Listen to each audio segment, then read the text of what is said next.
possui, não pode ser meu discípulo. E aí quando ele começa a falar sobre essas coisas, ele pergunta para ele começa a ver que o povo vaza, o povo vai embora. 1 Pedro capítulo 2, verso 5. Vamos orar? Feche os teus olhos. Pede ao Senhor que continue trazendo revelação a você, ao seu irmão, ao seu amigo que veio, que ainda não conhece Jesus. Ore por ele, ore por você. Claro que você veio aqui para ser profundamente tocado pelo Senhor. É claro que ninguém, nem nada, no céu, na terra ou debaixo da terra, vai desviar a sua atenção.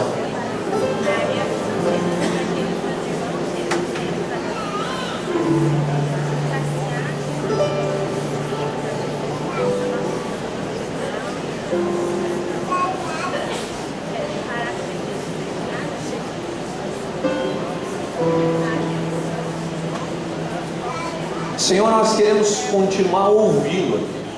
Nós cantamos e cantamos músicas que têm letras inspiradas, letras fundamentadas na sua palavra.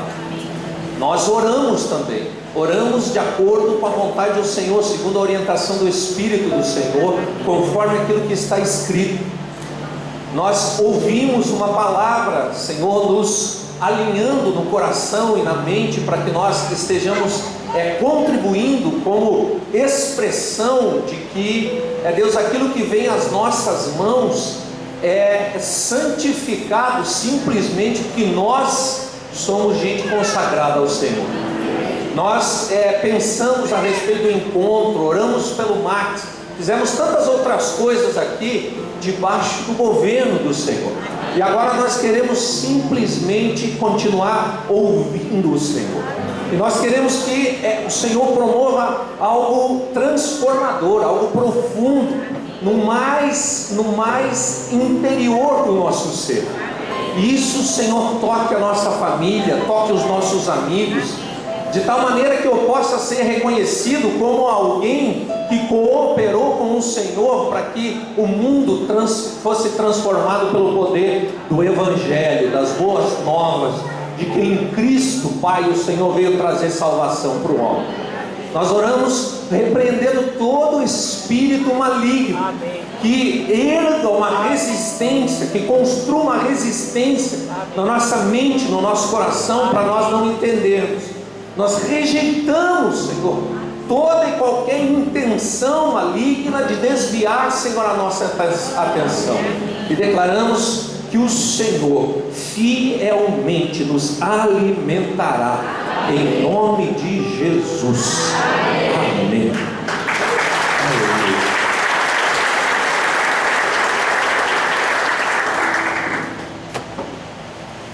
Há uns meses atrás, nós, dentro do discipulado de todos os líderes, de todas as nossas células, nós começamos a estudar novamente o Manual da Visão das Células, que fala sobre uma maneira conceitual e uma maneira prática de nós sermos uma igreja em células e de nós nos reunirmos e nós nos relacionarmos nas células. Por que nós fizemos isso?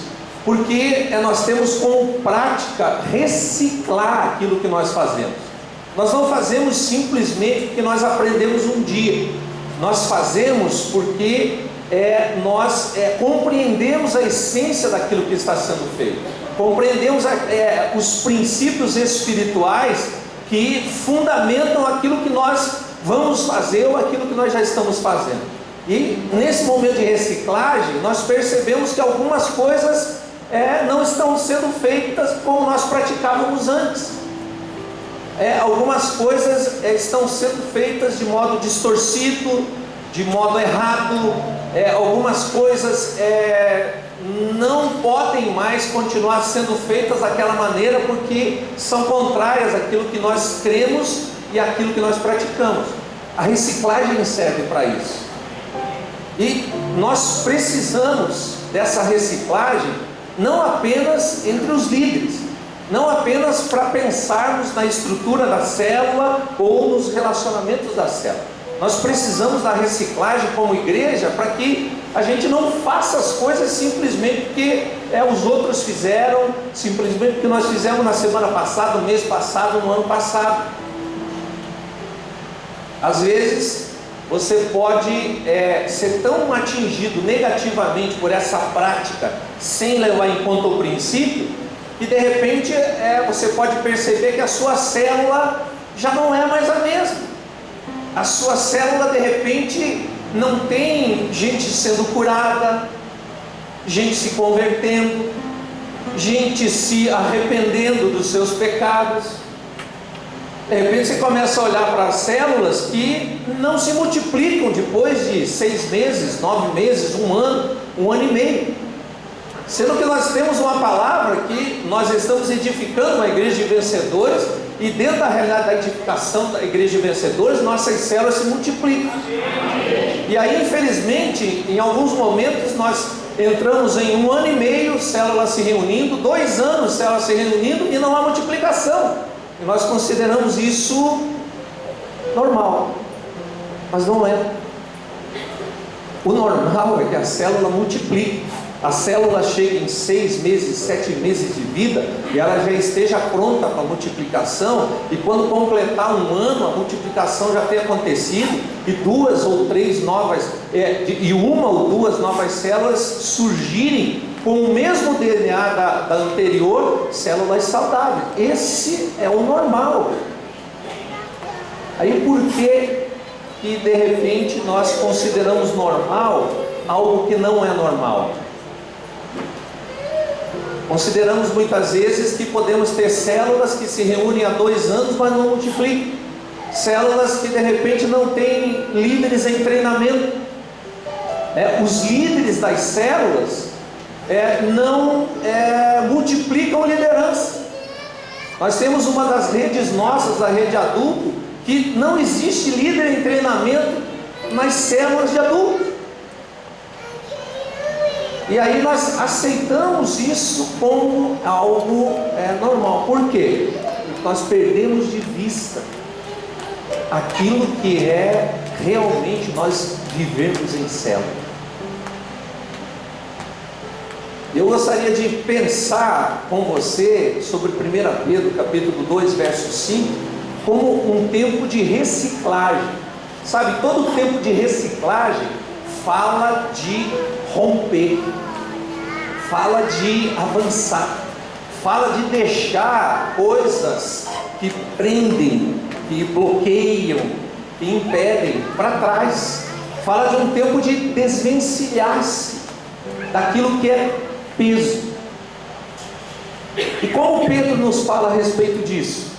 Ele fala sobre 2 realidades básicas a respeito daquele que nasceu de novo. Veja, é bom sempre explicar o que é nascer de novo. A realidade de nascer de novo não tem a ver com você ter um nome relacionado no nosso sistema de controle como membro.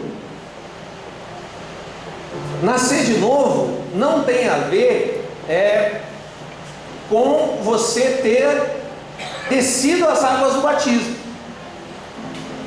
Nascer de novo tem a ver com você, num determinado momento da história da sua vida, você ter compreendido que por causa do pecado estabelecido em você, você não pode se relacionar com Deus.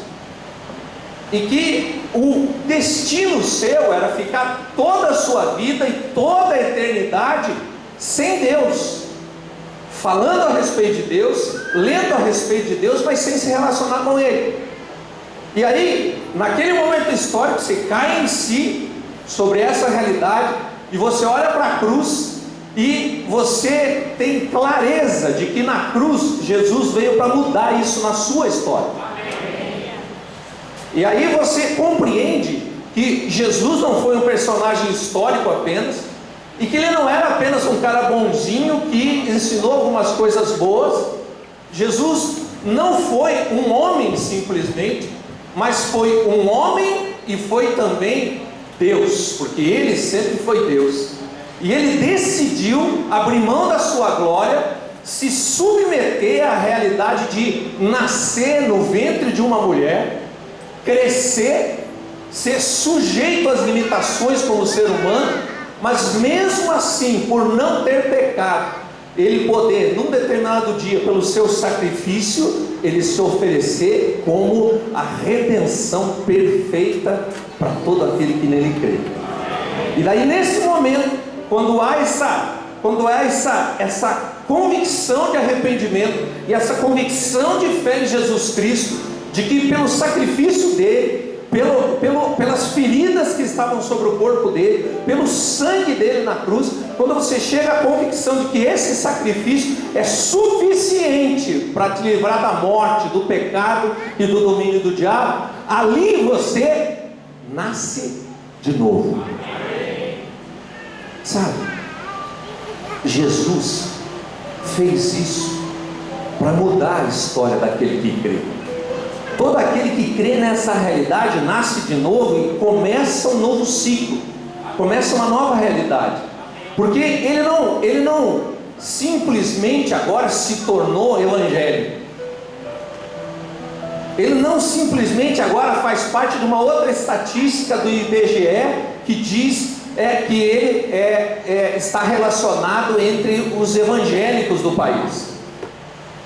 Não, ele compreendeu que a partir daquele momento, o próprio Deus, pelo seu Espírito, faz morada nele. Amém. Essa é a realidade. Sabe, tudo mais que se fala a respeito de Jesus, tudo mais que se pratica em nome de Jesus, tudo mais que se anuncia em nome de Jesus, que não tem a ver com essa realidade de nascer de novo, é religião. É uma tentativa humana, ineficaz, ineficiente, de resolver algo que Jesus já resolveu na cruz. Nascer de novo significa todas essas coisas. E isso é bom a gente sempre checar na nossa realidade de relacionamento com Deus, se realmente nós nascemos de novo, ou se nós tivemos só uma experiência religiosa, e eu parei de beber, parei de fumar, parei de falar bobagem, parei de falar palavrão, parei de perturbar minha mulher, meu marido. Perceber se não aconteceram algumas coisas apenas exteriores, porque quando se nasce de novo, acontece algo interior, e esse algo interior se manifesta em mudança de comportamento. Mas tem muita mudança de comportamento que é só religião, não houve novo nascimento. Então hoje eu quero começar falando com você sobre essa realidade. Sabe que você nasceu de novo? Sabe que você tem convicção de quem é Jesus, do que Jesus fez por você, de quem você é em Cristo Jesus? Isso é fundamental para você entender o que nós pregamos, é fundamental para você entender o que nós cantamos, é fundamental para você entender o que nós oramos, é fundamental para você entender qual é o seu papel dentro da sua família, dentro da sua célula, é fundamental para você entender por que você foi colocado naquela empresa, é fundamental para você entender por que você acorda, por que você come, por que você dorme. Se você não entendeu isso, a sua vida, mesmo você fazendo parte do hall de membros da igreja Emanuel, ou de outra igreja com outro nome, mesmo fazendo parte, você ainda não desfruta do que Jesus veio fazer. O que Jesus veio fazer ainda não fez na sua vida. Por quê? Porque você não nasceu de novo. E só pode compreender a realidade espiritual que nós vamos falar, que é a edificação da igreja, a edificação da casa de Deus, quem nasceu de novo. Quem não é espiritual, isso é, quem não nasceu de novo, não pode compreender essas coisas, porque essas coisas são espirituais. Por exemplo, quando nós falamos que essa estrutura aqui não é igreja, alguns ficam assustados. E por que nós sempre orientamos a não chamar de igreja? Porque se tem uma ideia que igreja é uma estrutura física. Se tem ideia que igreja é um determinado espaço geográfico onde algumas pessoas se reúnem para cantar, para orar, para ouvir uma palestra religiosa. Mas a realidade sobre a igreja é completamente diferente disso. Tem muita igreja que se reúne em nome de Jesus aos domingos à noite, mas não é igreja, porque não há uma compreensão espiritual sobre o que está fazendo naquela reunião. A pior coisa que pode acontecer no nosso meio é alguém estar fazendo algo de forma ignorante, isso é, sem saber o que está fazendo. Está fazendo, por que você vai? Ué, todo mundo vai. Ué, por que você vai para a célula? Eu sou membro da célula. Por que você vai para o culto? Eu sou membro da célula e da igreja. Mas isso só vai ter sentido e vai gerar desfrute se você nasceu realmente de novo. Pedro está falando para um grupo de homens que ele considera que tinham nascido de novo. E olha o que ele diz em 1 Pedro 2,5. Ele diz assim: vocês também estão sendo utilizados como pedras vivas na edificação de uma casa espiritual, para serem sacerdócio santo, oferecendo sacrifícios espirituais aceitáveis a Deus por meio de Jesus Cristo. Olha só, quando nós vamos para uma célula, nós não estamos apenas nos reunindo numa igreja, como igreja. Quando nós vamos para uma célula, nós devemos compreender o que nós vamos fazer naquela célula, o que nós vamos fazer naquela reunião, o que nós vamos fazer naquela celebração, o que nós vamos fazer naquele treinamento, o que nós vamos fazer naquela aula, o que nós vamos fazer naquele discipular, o que nós vamos fazer naquele aconselhamento. E aí Pedro diz: se vocês compreenderem o que vocês estão fazendo, a vida de vocês vai mudar. A primeira coisa que deve ser observada que Pedro fala é que nós somos pedras vivas que estamos sendo utilizadas. Somos pedras vivas. Pedro está falando de uma identidade daquele que nasceu de novo. Que identidade? Você é pedra e você é vivo. Por que pedra e por que vivo?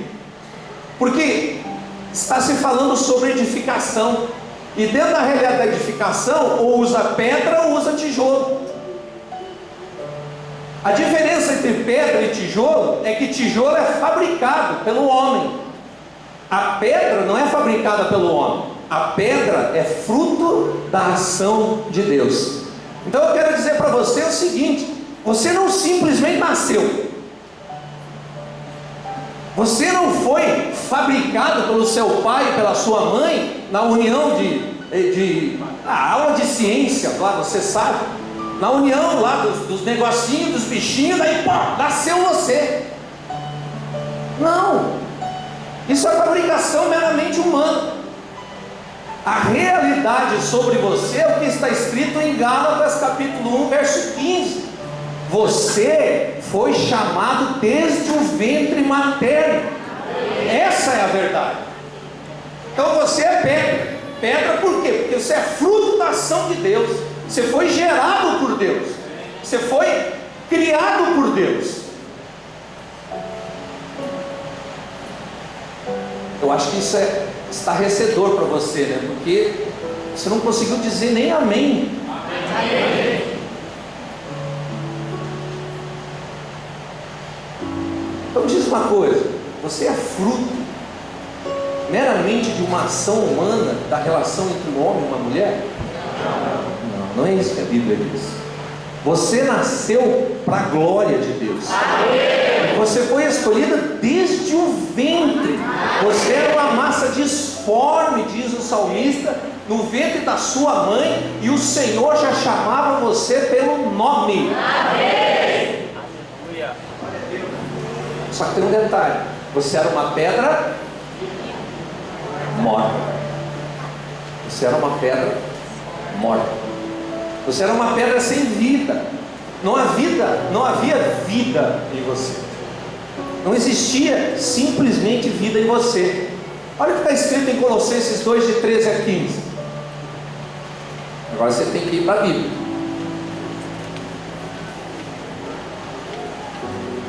Já vou pedir para o Rodrigo ficar em pé e ler, porque já soa a voz de trovão depois que eu peço para alguém falar. Vai lá, Colossenses 2, 13 a 15. Quando vocês estavam mortos em pecado e na incircuncisão da sua carne, Deus os vivificou com Cristo. Ele nos perdoou todas as transgressões. Ele cancelou a escrita científica que consistia em ordenança e que nos era contrária. Ele a removeu, pregando-a na cruz. E tem despojado os poderes e as autoridades, fez deles um espetáculo público, triunfando sobre eles na cruz. Olha só, se você simplesmente nasceu,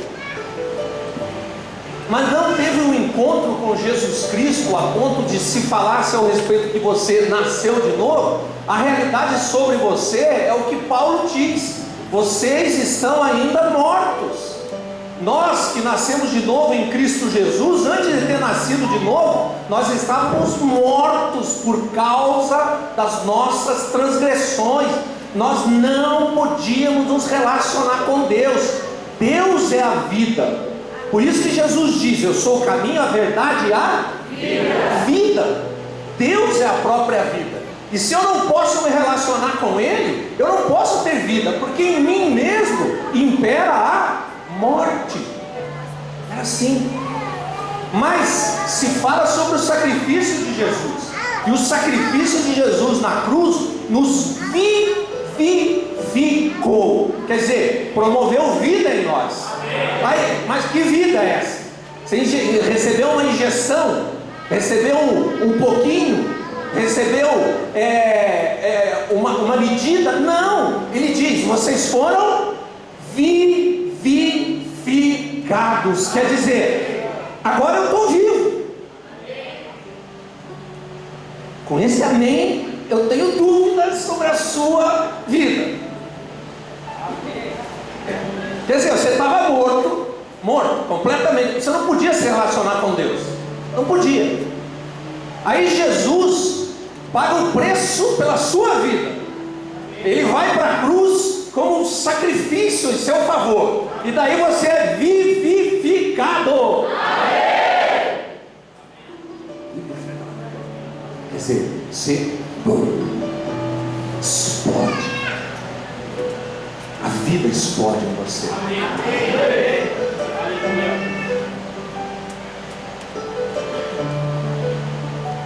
Pedro está falando com você? Pergunta para quem está do seu lado: Pedro está falando com você? Pergunta. Aí conclui: você é pedra viva? Você nasceu de novo? E às vezes a gente fica com vergonha de perguntar porque não conhece o outro. Essa pergunta pode mudar a vida do outro.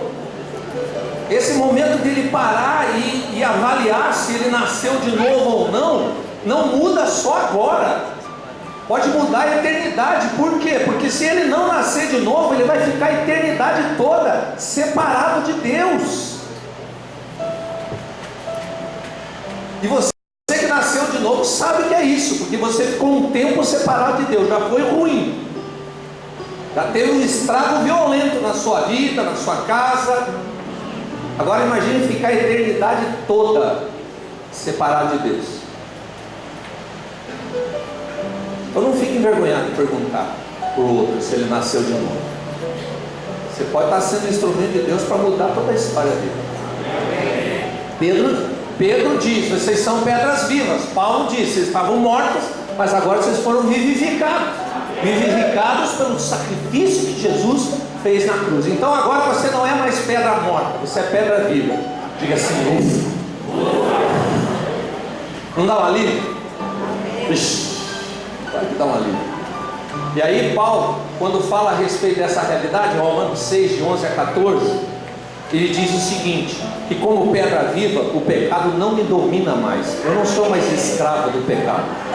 O pecado não pode mais governar minha vida. E aí eu posso dizer que os membros do meu corpo não são mais instrumentos de injustiça, mas são instrumentos de justiça. Pode projetar? Romanos 6, de 11 a 14. Podemos ler juntos? Vamos lá? 1, 2, 3, já.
Paulo diz: ofereçam-se não mais ao pecado, mas a Deus.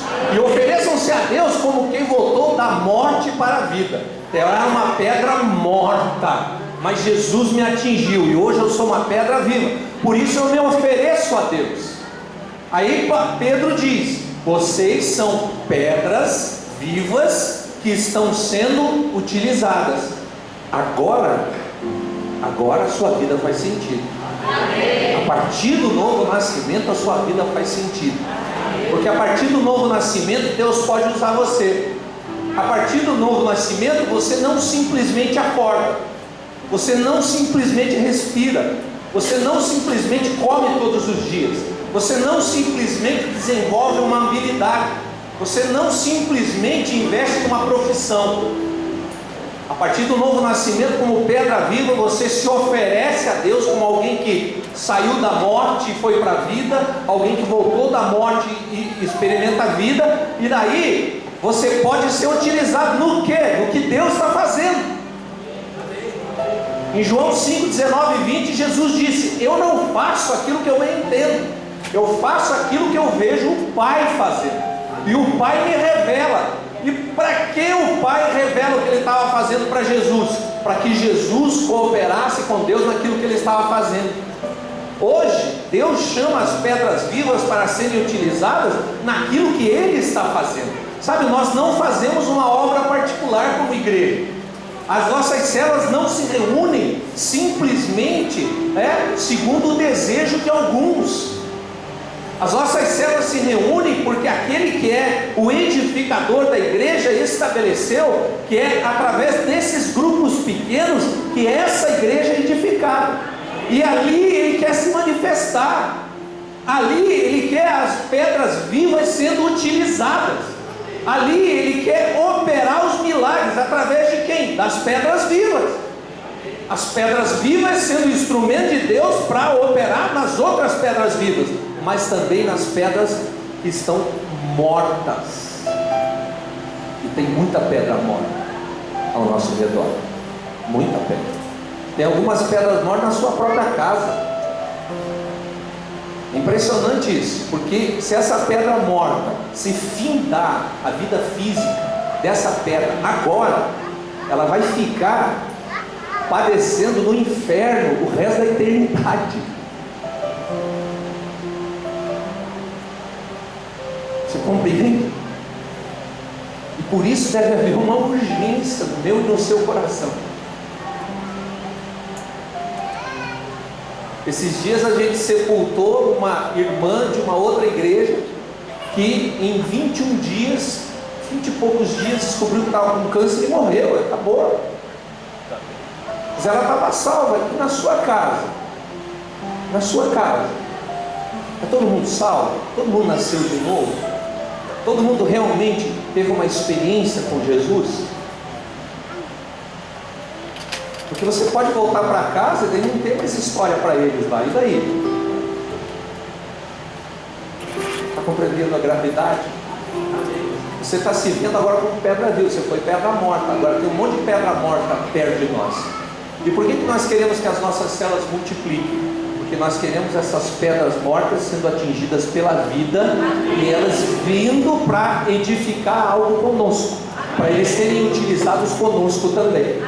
Esse é o desejo de Deus quando nos impulsiona a multiplicação. Agora, existe uma outra coisa que Pedro diz, que é o complemento da primeira afirmação. Ele diz: nós somos pedras vivas que estamos sendo utilizadas. Quer dizer, os nossos dias têm sentido. Nós acordamos para os dias das nossas vidas como algo particular da parte de Deus para ser vivido. E aí ele diz que nós estamos sendo utilizadas como pedras vivas na edificação de uma casa para Deus. É isso que ele está dizendo, na edificação, na construção.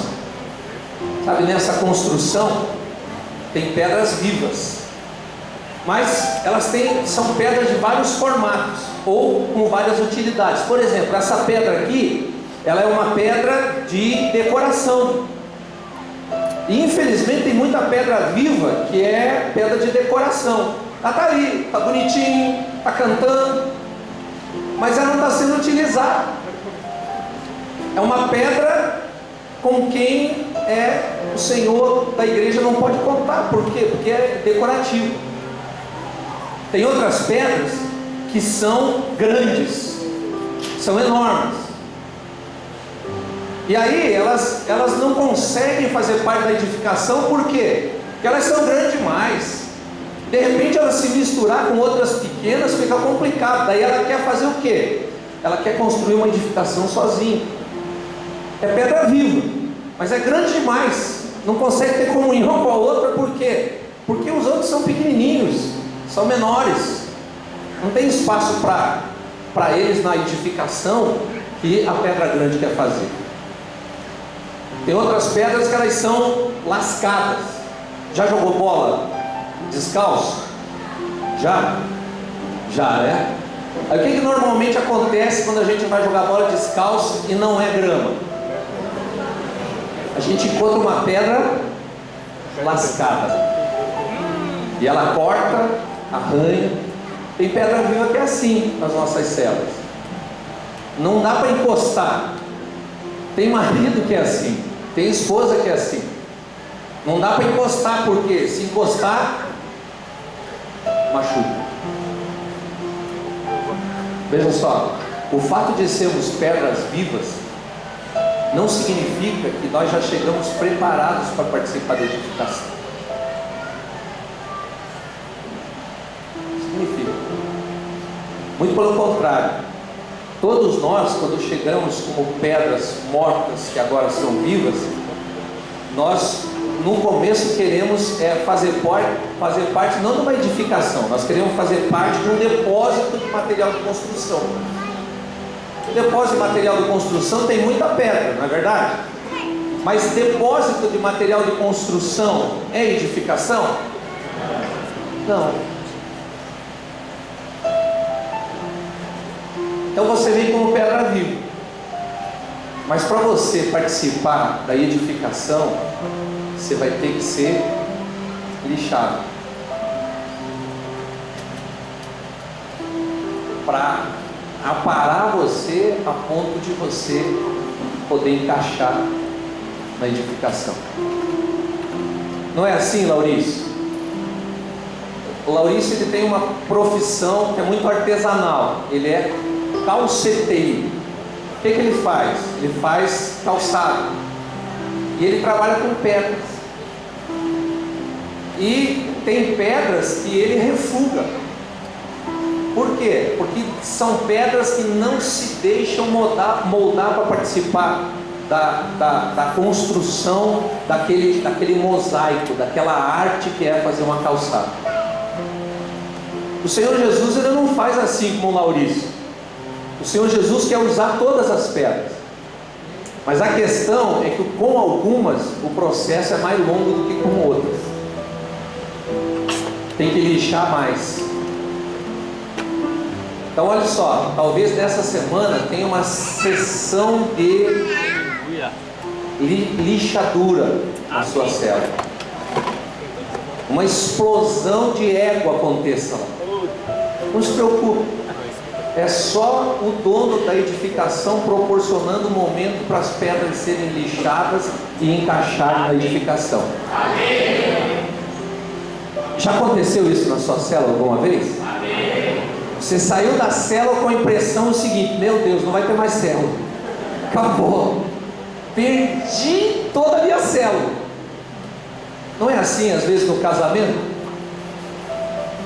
Duas pedras que nunca foram lixadas, de repente vão fazer parte da mesma edificação.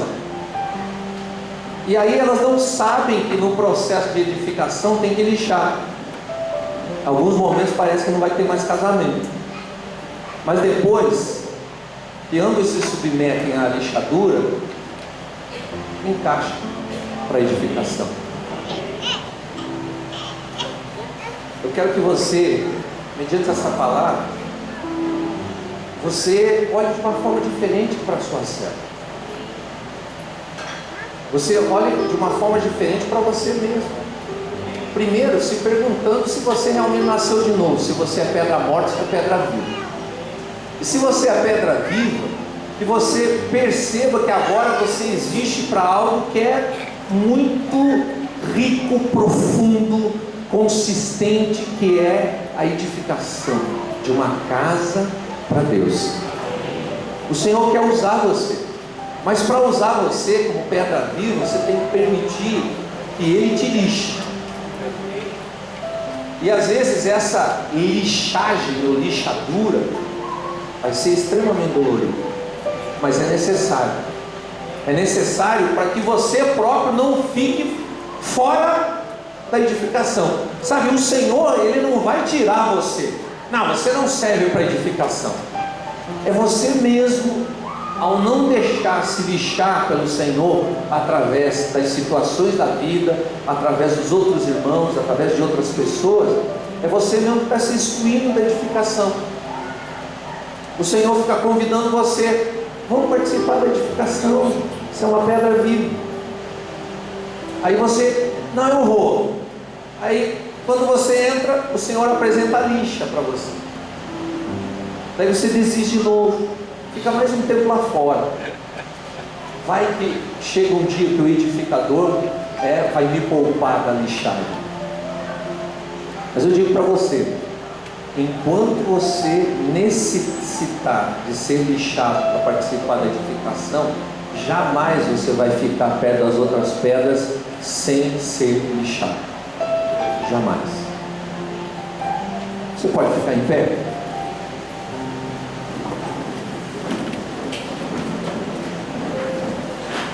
Queria que você permanecesse focado aqui, que ainda Deus tem para fazer.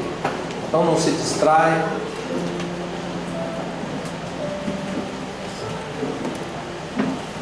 Para a gente concluir, abra sua Bíblia no livro de Efésios, no capítulo 4,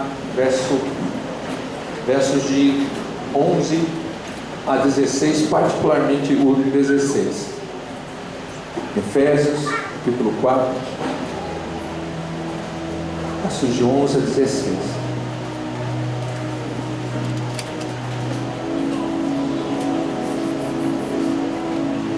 Diz assim: e Ele designou alguns para apóstolos, outros para profetas, outros para evangelistas e outros para pastores e mestres.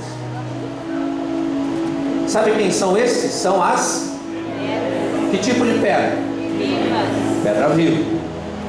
Está falando com você então? Amém.